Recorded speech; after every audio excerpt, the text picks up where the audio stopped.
అప్పుడు వచ్చిన ఒక నో నాకు చాలా నేర్పింది. సేల్స్లో మొదటి రోజుల్లో నాకు ఒక విషయం చాలా బాధ కలిగించింది.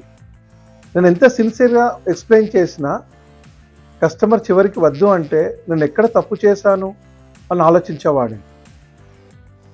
ఇరకా ఫోర్బ్స్లో ఇంటింటికి తిరిగిన రోజులు అవి.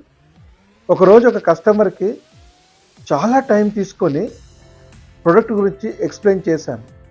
తను అంతా విన్నాడు. చివరికి ఒక చిన్న మాట అన్నాడు, వద్దు. అంతే. ఆ రోజు ఇంటి బయటికి వచ్చినప్పుడు సేల్ రాకపోవడం కంటే నా మీద నాకే డౌట్ వచ్చింది, నేను సేల్స్కి సరిపోనా అని. కానీ మరుసటి రోజు మళ్ళీ బయటకు వెళ్ళాను. ఎందుకంటే కస్టమర్ ఇచ్చిన నో నా జీవితానికి ఎస్ లేదా నో డిసైడ్ చేయకూడదు. అక్కడి నుంచి నా థింకింగ్ మారింది. కస్టమర్ని ఇంప్రెస్ చేయడం కాదు, కస్టమర్ని అండర్స్టాండ్ చేయాలి. అతని అవసరం ఏమిటి, అతని ప్రాబ్లం ఏంటి, మన ప్రొడక్ట్ నిజంగా అతనికి ఉపయోగపడుతుందా అని అర్థం చేసుకున్నప్పుడు సేల్స్ నాకు కేవలం ఎర్నింగ్ కాదు, ఒక మనిషిని అర్థం చేసుకునే విద్యగా మారింది.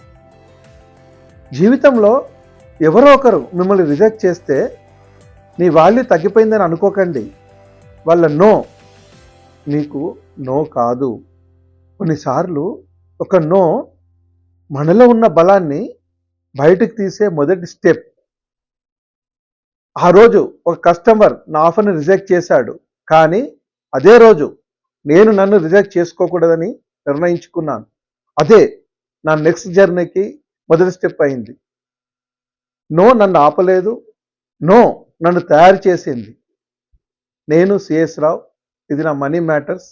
నెక్స్ట్ ఎపిసోడ్లో ఇంకో నిజమైన ఎక్స్పీరియన్స్లో కలుద్దాం. Hero to legend.